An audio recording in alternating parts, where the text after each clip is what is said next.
Hello everybody, this is Glenda and Buster with aka GK Fralin of Friendly Community, and our friendly community welcomes you. Tonight I get to show you a little cooking I did. And I'm going to read a little bit to you from my first book about Charlie, Who Be Charlie B. So, and then, I don't know, maybe I'll let Buster sing. Really?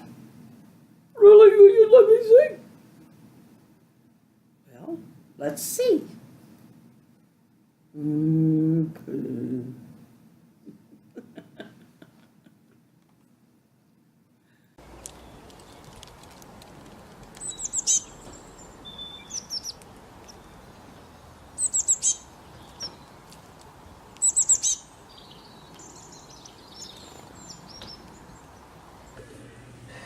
I'm just putting it.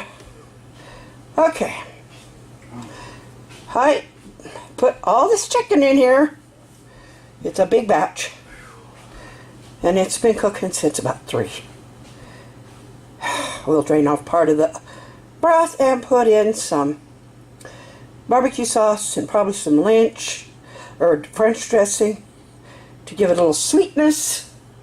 And it'll just be tender and yummy. And in the oven, I put it in when it was cold.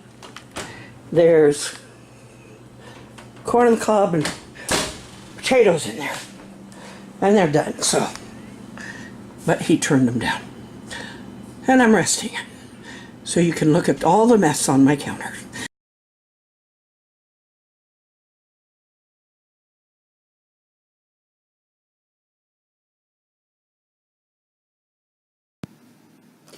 I believe I've mentioned that in my book, Who Be Charlie B, that the parentage of an ancestry of Charlie is revealed in the 2nd chapter.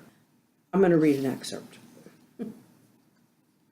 This is the day after his father's funeral. They have spent the night at his grandparents' on the Bueller side, his father's parents' home. And so this is the next day. He's gone out and gone to the boarding house where they used to live and take in boarders. And he's gotten some really nasty reception. And he is now returning. Charlie retreated through the back door and stalked the alleys to his grandparents' house. When he got there, he stood on the screened back porch, huffing to catch his breath and to calm his anger. His rage gave way as he took his balled up fists and pounded them into the supports between the screens. The crack of the wood shocked him out of his tirade. The outside hanging shutters bounced against the house. Soon his anger morphed into confusion. He wanted some real answers about how he came to be black with 2 white parents. The sounds from the back porch must have drawn the attention of Charlie's grandfather. The squeak from the kitchen door made the young man jump. "Hey there, you. We've been wondering about you. Went for a morning walk?" His grandfather's voice didn't waver as the old man studied the damage. "Looks like you have some repair work to do before you go home. You can get a new brace and the tools out in the shed after breakfast." I walked to the old boarding house. The owner would only let me in the back door to the kitchen. They have a black cook. He heard gossip, Grandpa. People say I'm not a real Bueller. His fist balled up, ready to hit something or someone. The old man held his hand up to stop Charlie as he checked the door to the kitchen. I don't think we need to upset everyone with this. They are so busy clattering dishes and pans. I don't think they will notice. Now, what is it you're talking about? Who said you're not a Bueller? I can't say I haven't suspected, but I didn't dare let my mind go there, for Ma's sake. Now I have to know. We buried the man I have called Pa for 20 years. Who am I, Grandpa? Was Ma raped? He gagged and then bent over like he was sick. You okay, boy? No, but I'm not going to be sick right now. The young man pulled out his handkerchief and wiped his mouth anyway. I want to cool off a bit before coming in, if you don't mind. You do that. Charlie could tell his grandfather was clenching his jaw. You better remember, that was my son we buried yesterday as well. I know you have questions, and I have some stuff I want to go over with you. I sure as heck didn't think it would all come out this way. Get yourself under control, and we are going to my den. I'm sorry, Grandpa. I didn't mean any disrespect about Paul or nothing. I ain't mad at you, son. Charlie watched his grandfather's shoulders slump. Mind if I wait with you? No, Grandpa, I don't mind at all. I'd hug the old man if I thought he'd let me. I sure could use one. Charlie was thinking to himself. After a time, the two men's steps were sharp and fast as they made their way into the house. There you are. Where are you going? To my den. Don't worry about it. But breakfast is ready. It will get cold, Lula's voice followed. Lula is Charlie's mother. We'll be fine. On entering the den, the old man motioned for his grandson to sit in a huge leather chair in front of a big walled desk. The older man opened a locked drawer and then reached across to the desk, laying the family Bible under Charlie's nose. He laid an envelope in front of his grandson containing a statement from the doctor who delivered the first baby of Henry and Lula Bueller. On it, he recorded the birth of a white baby. The huge Bible recorded a male infant born to Henry and Lula Bueller, December 1st, 1885. The infant's given name was Charles Xavier Bueller. If you like, we can look at the birth records at the Methodist Church later. I only need to call the minister. However, I want you to see something first. Turn back about 3 pages of the Bible. Grandpa, please, Charlie cried out. He held his head in his hands as if trying to recover from a blow. What happened to the white baby? You grew up healthy and strong.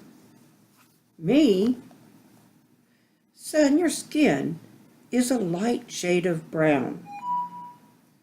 Yes, you have coarse, wiry hair, but your skin didn't turn until you were nearly a year old. Oh, we noticed it was growing darker, and the doc thought maybe you had the jaundice or something. But the baby was you. Charlie slowly picked up the corner of a page. There he saw the record of his parents' marriage, almost 10 months before his birth. Another page flipped slowly over, and another.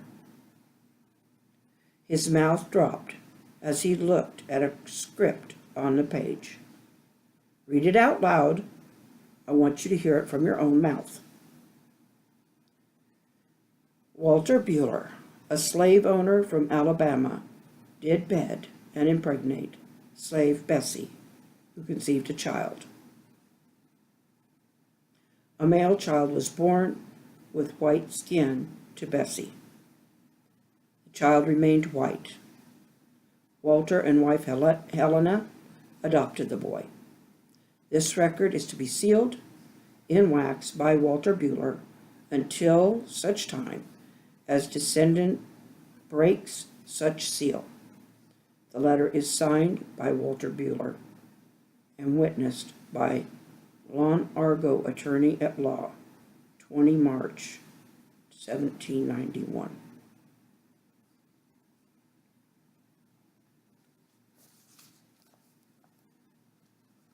Now, historically, it was not uncommon. In order to get slaves without having to go and buy them, to either impregnate a slave, your female slave yourself, for the males, for the owners, or to force slaves to have sex in order to have children. So this could possibly have been a generational thing anyway, but that is the way I've written the story. Whatever anybody says, that's the way I've written the story. So that is only chapter 2. Chapter 1 is the funeral, and he's getting some bad treatment from some people, and his mother's standing up for him pretty darn good. Chapter 2 is dealing with this issue. From then on, Charlie's having to try to find his place, not only in the world at large, but within his own mind and his own life.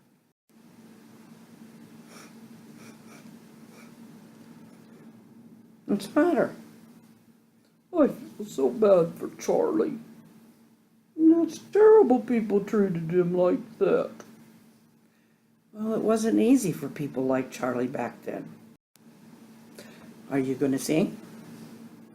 A little bit. Home on the range, where the deer and the antelope play, where seldom is heard a discouraging word, and the sky is not cloudy all day. Well, that wasn't too bad. Little folksy, but it's a folk song, so. Well, Buster, it's time to say goodnight. Oh, well, I got to sing. Yes, you did. You like to sing whenever you get a chance. Finally got to sing Home on the Range. Yes, you did. Say goodnight. Good night. Be kind. Yes, please. Do be kind and loving. Just say hi to somebody. Give somebody a hug. Make sure someone can get into their personal space without getting in trouble. We'll see you tomorrow. Good night.